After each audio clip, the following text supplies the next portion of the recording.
Okay, so nobody's joining me today. We're gonna continue off where we started off last time. I'm just gonna go over a few notes. If y'all have any questions, remember to text or call me, whatever. Remember, normal beat will have a P, Q, R, S, T.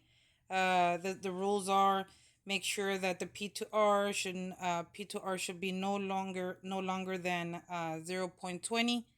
The QRS from here to here, I just want you to know exactly where you're gonna be, cause when you go to the hospital or any other place, you will have to put the calipers here and here to measure, here to measure, and then here to measure.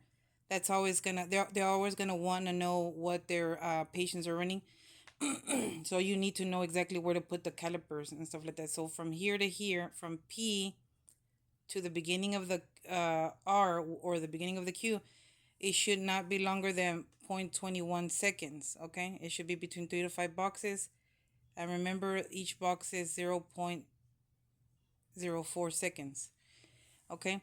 The When you measure from here, the beginning of the R to right here, that would be the QRS.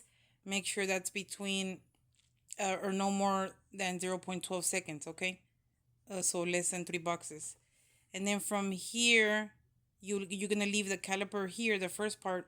The other one, you're gonna stretch it out from here to over the T wave. That's your QT interval. So the QT interval, they say QT interval measured from the beginning of the QRS to the end of the T wave. It includes the QRS complex and T wave. So it's just saying that it includes QRS and this. So it includes the QRS and T wave, all this right here. That, excuse me, hold on real quick. Sorry, I'm a little sick. So, to quickly determine, it says to quickly determine if the cure is prolonged or if it's going too far and it's not good. Draw a line midway between QRS complexes. If the T wave ends at or before the line, the QT is normal. So it's just saying, um, well, I'm gonna go back over here because this one has a lot of stuff going on. Hold on real quick. So to measure the Q, so you draw a line here, you draw a line here, whatever, like imaginary line. So if you are getting the from here to here, it should be right or before this the middle line, and then that's how you know it's still okay. It's not prolonged. That's how you get your QT. Because like I said, when you go and work at the hospital, when you have to measure every patient, they will need to know the P to R interval. What so that means, like I said, they're gonna want to know from the beginning of the P to the beginning of the to the QRS. They're gonna want to know that one. The PR interval is not gonna. You just they don't say interval, so just PR measurement. Okay, and then they're gonna want the QRS. They're gonna want from the beginning of the Q to the end of the QRS. They're gonna want that one. What is their measurements? Measurements, and then they're gonna want, like I said, beginning of the. You're gonna leave the caliper here at the beginning, and you're gonna go all the way to the end of the T. That's your QT. Okay, and then and then what we do last is the R to R. That means they want the calipers. They want you. For the most part, if they're running normal, then you would put the caliper beginning here, and then the ending here. That's what the R to R. So like it would say, if you put the calipers here, it would say 40 beats per minute, right? So that's what everywhere you go, that's what they're gonna need. They're gonna need the measurements to see what they're running. Remember, sinus rhythm is between. They're supposed to be beating between 60 to 100 beats. Those are the criteria for running sinus node. Okay, sinus node. These are the rules. Remember, you can go ahead and write it down so you can have these notes. I don't know if I mentioned this before. Most of the rhythms that you will see in real life are sinus rhythm. So I'm always happy to see a sinus rhythm because I get those measurements and send them on their way. Every every patient gets their their measurements, and that's it. But you will see different things sometimes. So you just got to make sure, and also make sure to look at each lead. Um, when you're at the computer, you're going to see lead. You're going to see lead one, lead AVF. They're going to give you up to 6 leads, something like that. Most of the time. This is how you know some things might be fake or not. This is something that you use. And okay, so for example, lead one is running really nice, whatever. But these are like going like this. These other leads. This is how you could tell this is artifact. Because sometimes maybe the main lead is gonna be showing all this kind of stuff, and you're thinking, oh shit, the patient's about to die. But if you look at the other leads, you can clearly see. Don't panic. You can clearly see that they're doing good. It's just these leads, and they has to go fix them. And and also sometimes you can also tell, okay, lead one, two, three, four, five. Leads are, in case I don't know if I mentioned to you, you have the telebox. This is stuff that's monitoring the patient. That one, it gets connected to the patient. It has like whatever many leads, 6 to 12 leads or something like that.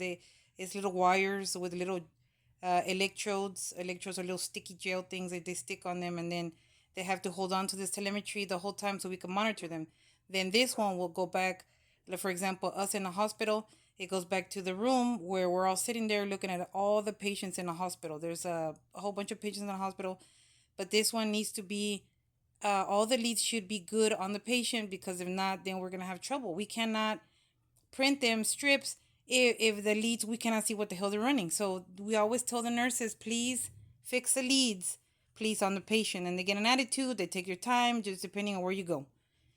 Um, Sometimes you have 6 leads, and you cannot even tell if they have a P wave, because for whatever reason this one is running low voltage.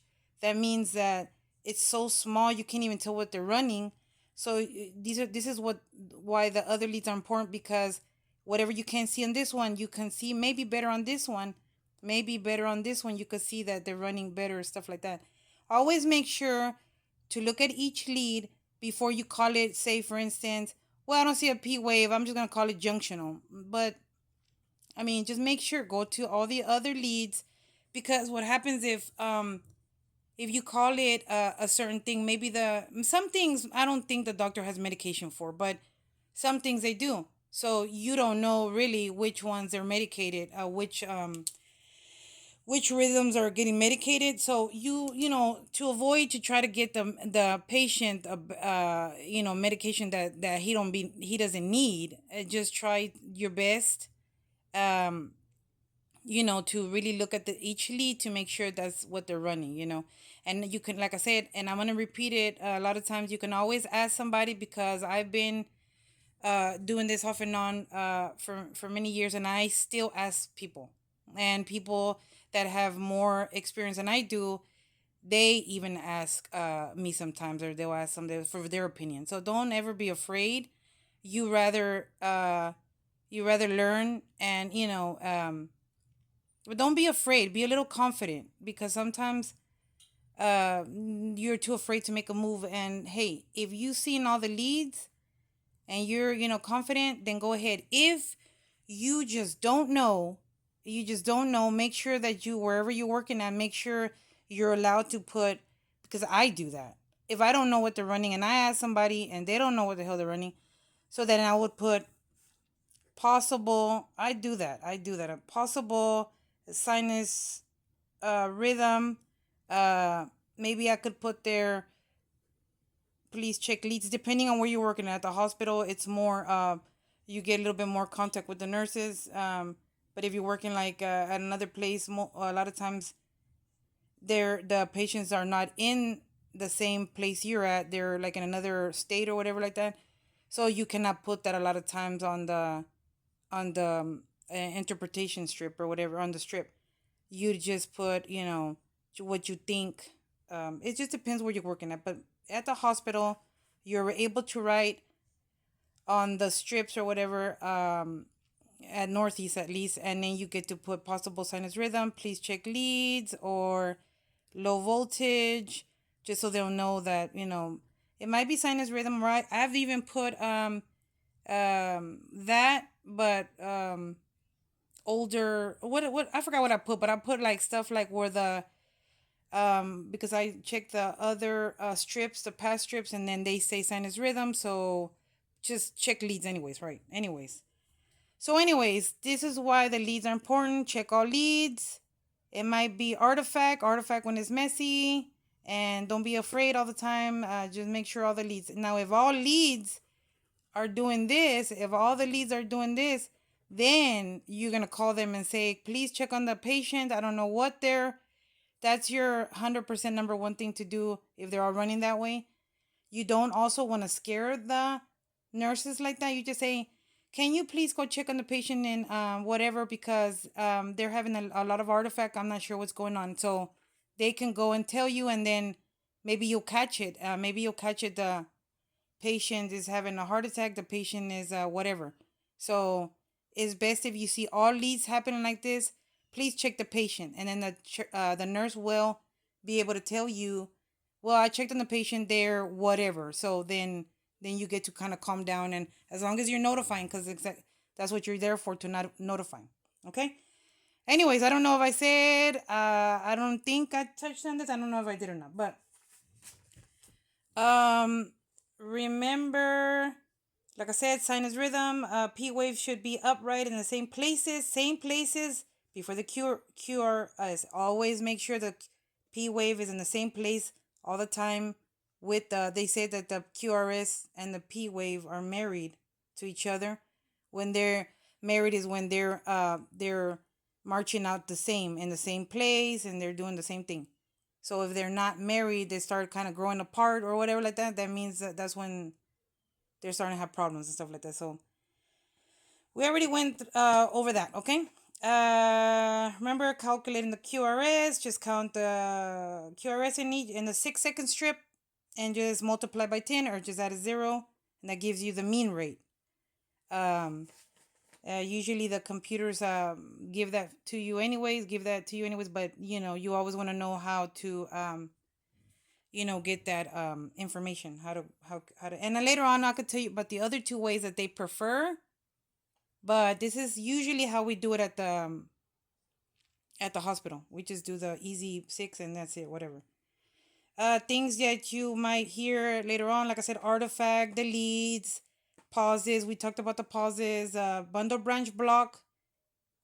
So in Memorial, they call when a QRS is greater, or how you say as a list, greater. When it's greater than 0.012 or 0.12, whatever, then you're gonna call it bundle branch block. So say for instance you're running a normal sinus, but this is really the QRS is wider than normal, then you would say they're running a sinus rhythm with a bundle branch block. Okay, so our Memorial uses that. Other places you might see IVCD. I think that's what they call it in other places. Like I said, always check back to where you're working at to see what they call it there. In Memorial, they call it bundle branch block. In other places, they might call it bundle branch block. They might call it IVCD. Okay, when it's more than 12, the measurement. Okay. Just words that you will know. This is what you're doing is interpreting. You're interpreting the rhythm. Okay, that's what we do. We check for lethal rhythms, and then we print out their strips with their interpretations. What do you think they're running? PAC is remember we said a PAC is not, I don't know where it's, oh yeah, okay. So PAC would be on the next page, would be, it's a beat that comes sooner than when it was supposed to come. It's the same narrow QRS. It looks the same.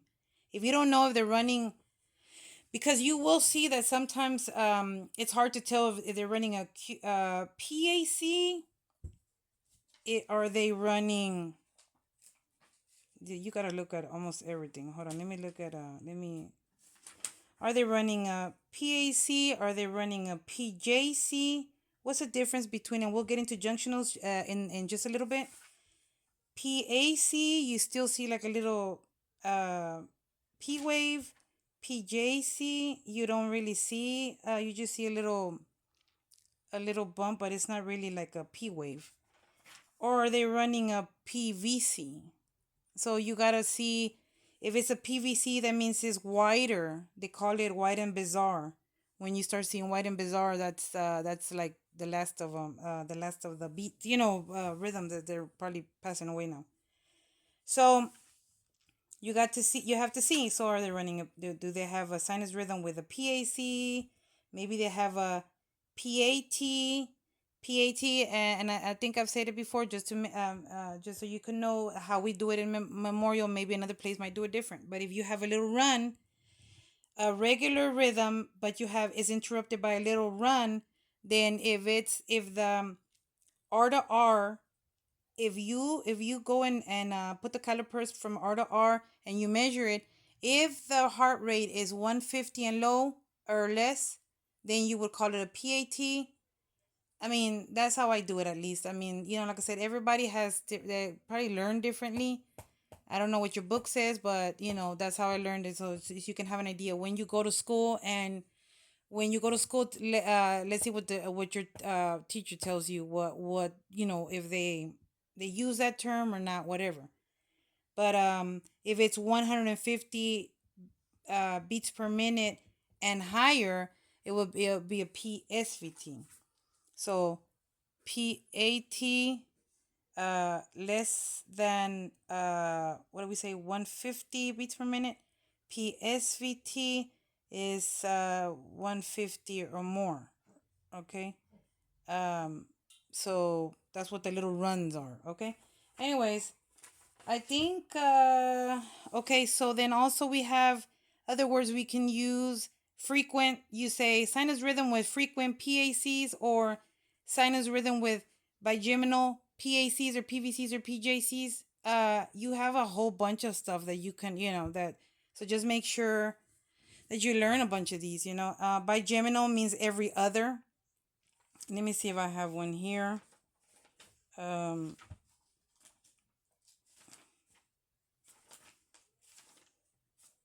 I don't know if they have it in here. It might be. We'll look at we'll look at some of these. We'll practice on some later. But right now, it's bigeminal is every other beat would be. It could be.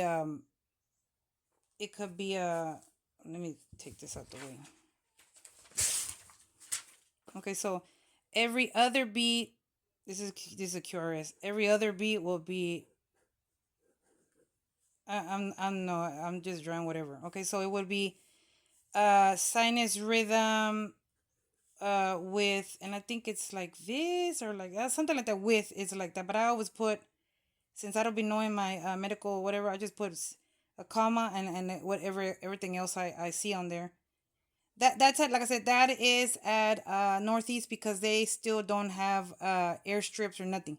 Everything's still um done by printing out and then writing it yourself. All other places have systems already where everything's on the computer. So, right, this is how I write them on my strips at Memorial. Sinus rhythm with by Gemini or by Gemino, I don't know, by Gemini PVCs. That's how I would write it.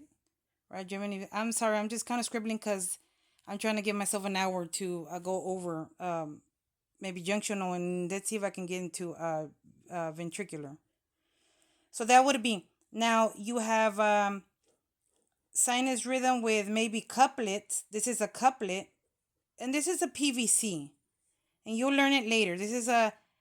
Uh, this is a early beat, but it's a ventricular beat. It's not an atrial beat. So when it's ventricular, it starts to open up. So it starts looking like wider. Okay, and it's probably here somewhere, but I gotta look for it.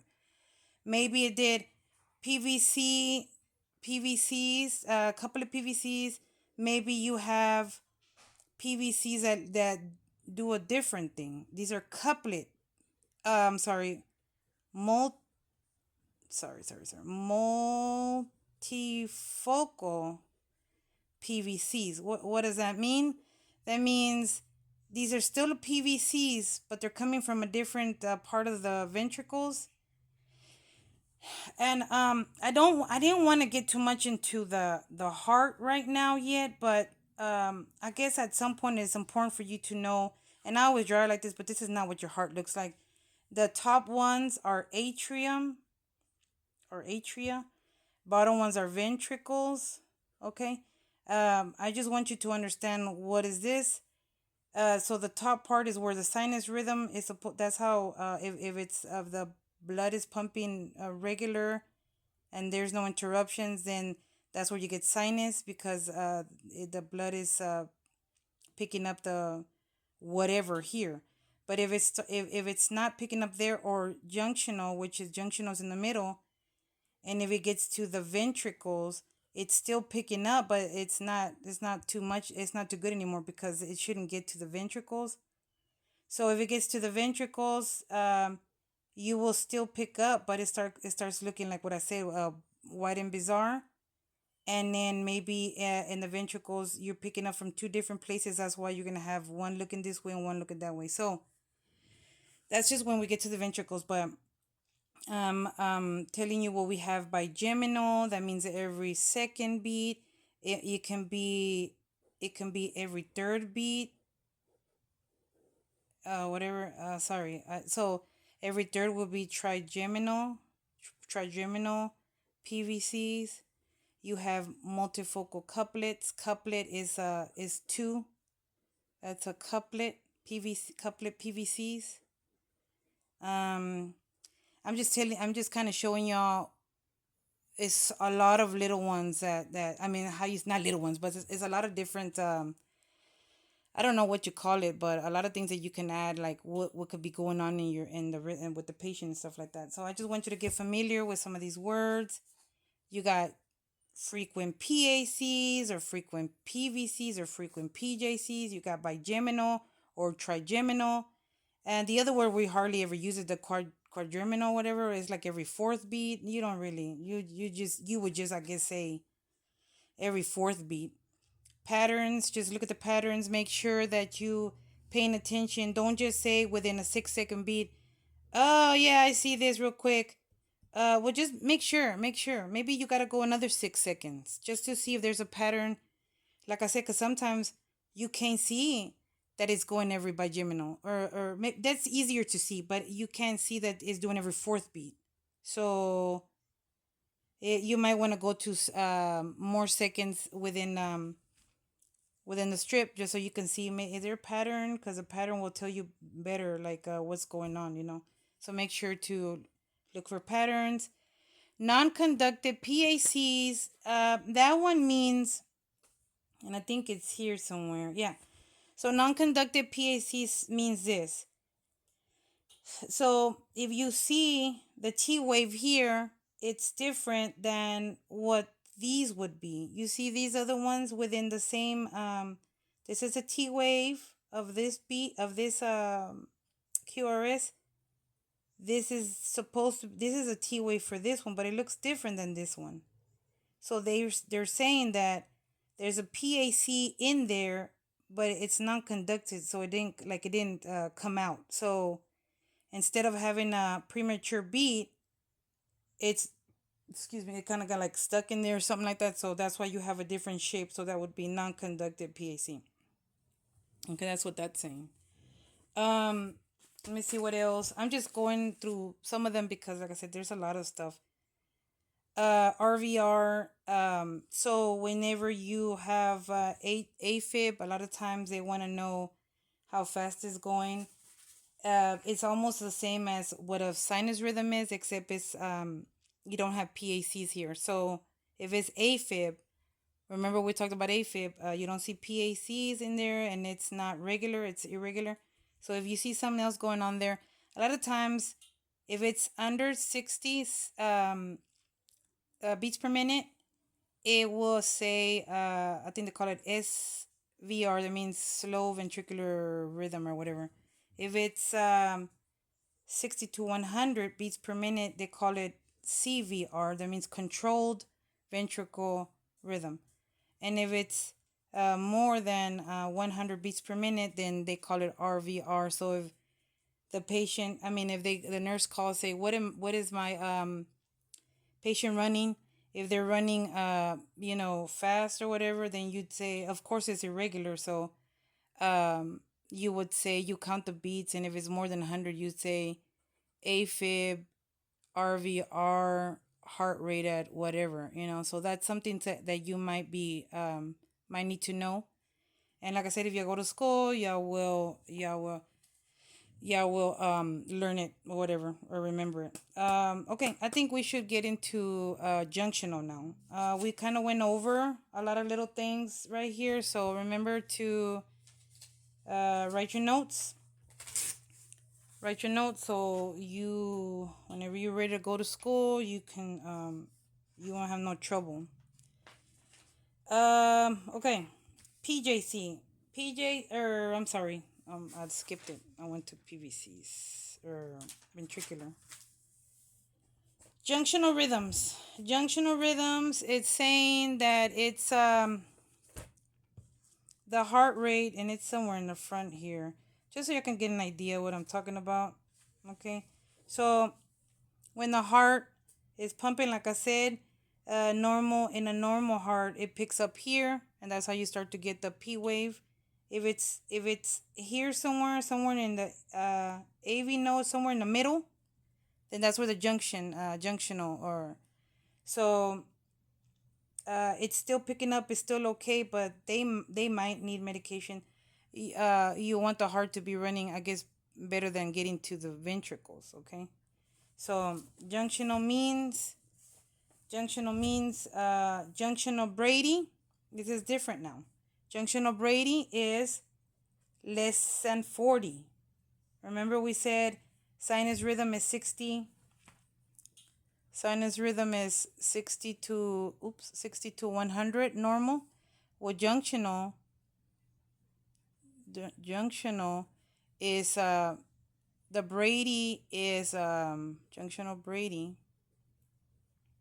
is less than 40 beats per minute. And just sinus Brady, what do we say, is less than 50? I'm sorry, 59 and less, because from 60 to 100 is sinus rhythm. But sinus Brady is anything from 59 beats per minute and less, okay? Junctional Brady is anything from 39 and less, okay? Because you cannot call, see, the book is a little confusing. See, the junctional Brady, you cannot have two of them with the same heartbeat, and then what are you going to call it? No, so you're going to do 39 and less is junctional Brady.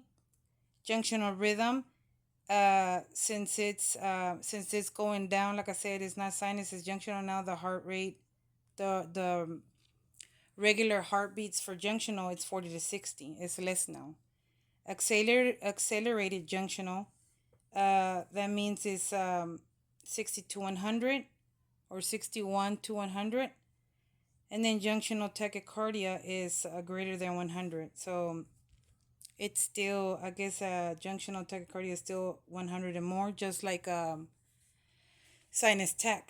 So for that one, and see, this is a PJC. What it's telling you right here is you might have a regular rhythm.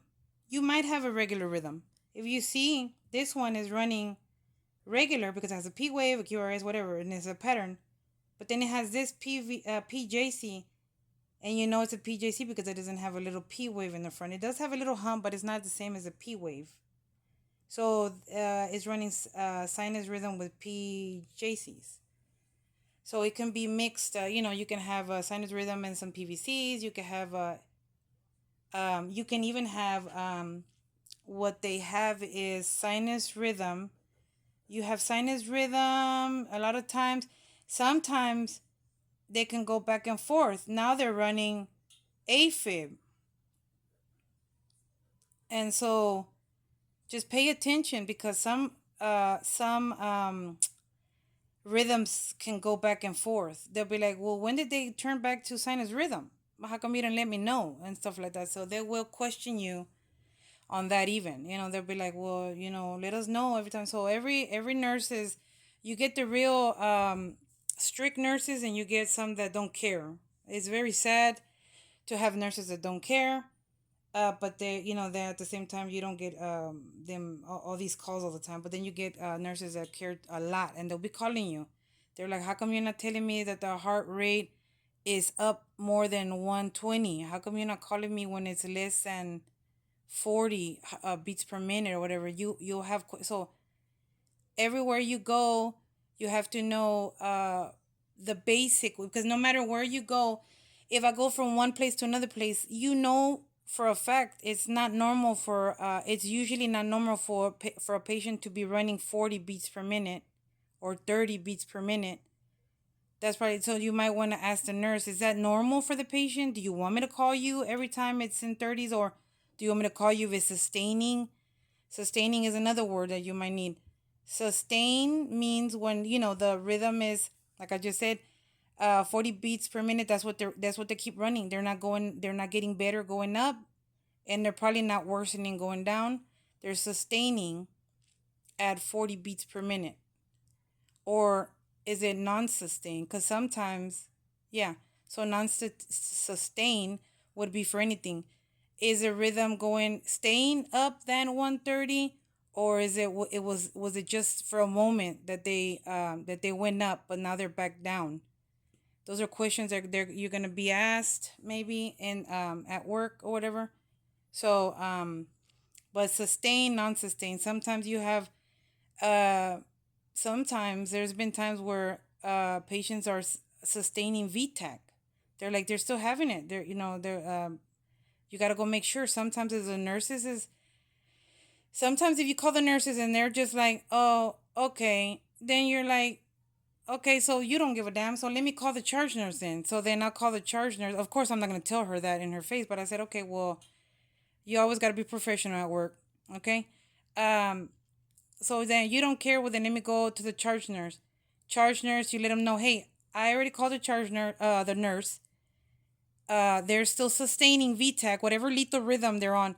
They're still sustaining. I need someone to go please check on the patient or whatever." If the charge nurse says, "Okay, we're heading there now," or whatever, then hey, you already told her, or him. But if you feel that the charge nurse, maybe you're not getting quick enough to them or whatever, you can always call somebody else. Sometimes there have been times that I've called rapid